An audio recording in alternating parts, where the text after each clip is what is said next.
अस्सलाम वालेकुम नाज़रीन, आप देख रहे हैं व्यूज़ मैटर और मैं हूं अली डार। दोस्तों, बहेरा अरब में साइक्लोन बनने की शिद्दत में 80% तक इजाफा हो चुका है। इसकी क्या वजह है बताता हूं आपको। दूसरी चीज़ मैंने आपको आज ये बतानी है कि कहा यह जा रहा है कि बाइपरजॉय या बेपरजॉय जो समुद्री तूफ़ान है, जो हौलनाक तूफ़ान है, ये तवील तरीन साइक्लोन होगा, यानी कि सबसे लंबी मुद्दत, सबसे ज़्यादा जो मुद्दत होगी वो इस तूफ़ान की होगी। इसकी वजह क्या है वो भी आपके साथ मैंने आज के इस व्लॉग में शेयर करनी है। तफसीलात नाज़रीन ये हैं कि माहिरीन का कहना इस तमाम सूरत हाल के हवाले से ये है कि ये हौलनाक तूफ़ान बेपरजॉय हालिया तारीख़ का तवील तरीन तूफ़ान हो सकता है, क्योंकि नाज़रीन 6 जून को ये तूफ़ान मुकम्मल तौर पर तश्कील पा चुका था और मुतवक्के तौर पर जो एक्सपेक्ट किया जा रहा है, जो माहिरीन कह रहे हैं, उनका कहना यह है कि 10 रोज़ तक तूफ़ान जो है बरकरार रह सकता है। और अगर हम हालिया दहाइयों की बात करें तो पाकिस्तान और भारत के समुद्रों में जो सबसे ज़्यादा अरसे तक रहने वाला बड़ा और शदीद साइक्लोन इसको कहा जा सकता है। ये ऐसा तूफ़ान उनको लगता है कि इसकी जो ड्यूरेशन है वो सबसे ज़्यादा हो सकती है।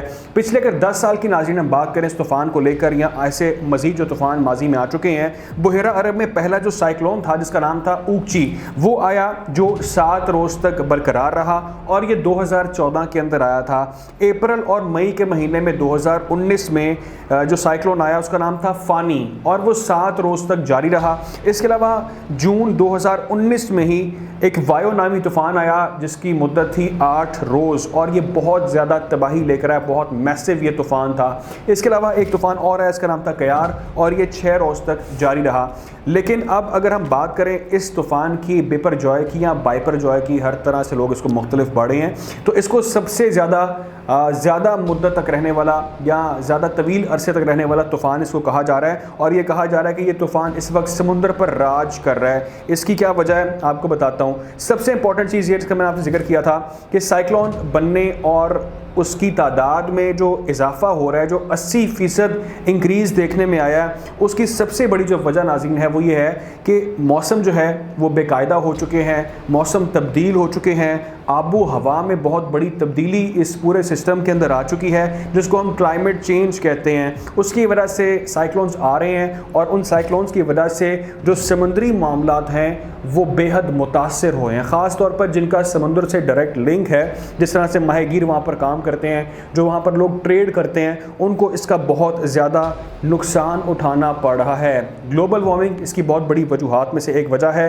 क्लाइमेट चेंज का हमने जिक्र किया तो सबसे पहले माइंड में ग्लोबल वार्मिंग की आता है। जिस तरह से दरख्तों की कटाई की गई, जिस तरह से आबादी एक्सपेंड हुई, जिस तरह से हम भी बात करते हैं कि दरख्त लगाए जाने चाहिए और मौसम तब्दील हो रहे हैं, और जैसे जैसे आबादी बढ़ रही है दुनिया भर में, तो जो सोर्सेज हैं, जो नेचर है, उसको नुकसान पहुँच रहा है। मौसम की बहुत बड़ी बड़ी तब्दीलियाँ जो हैं वो सामने आ रही हैं। इसी वजह से ये जो 80% इंक्रीज़ देखने में आया साइक्लोन्स का, उनके बनने का और उनकी तादाद के अंदर, ये इसकी एक बड़ी वजह बताई जा रही है। और कहा यह जा रहा है कि बेपरजॉय जो तूफ़ान है वो समंदर पर राज इस वक्त कर रहा है और वो शायद सबसे ज़्यादा उसका ड्यूरेशन होगा, जो मुमकिन तौर पर तो 10 रोज़ कहा जा रहा है, लेकिन उससे ज़्यादा भी इस तूफ़ान के दिन जो है वो बढ़ सकते हैं। लेकिन नाज़रीन, हम दुआएं करते हैं कि ये तूफ़ान आए और ये बिना कोई बहुत बड़ा नुकसान किए आसानी से इस खित्ते से चला जाए और सब लोग इससे महफूज रहें। पाकिस्तान में, भारत में, क्योंकि भारत के इलाके गुजरात में भी ये तूफ़ान तबाहकारियाँ लेकर आ सकता है जो एक्सपेक्ट किया जा रहा है। खैर नाज़रीन, देखते हैं क्या सूरत हाल बनती है। जो भी होगी आपको अपडेट किया जाएगा। ख्याल रखें, दुआ में याद रखें। अल्लाह हाफ़िज़।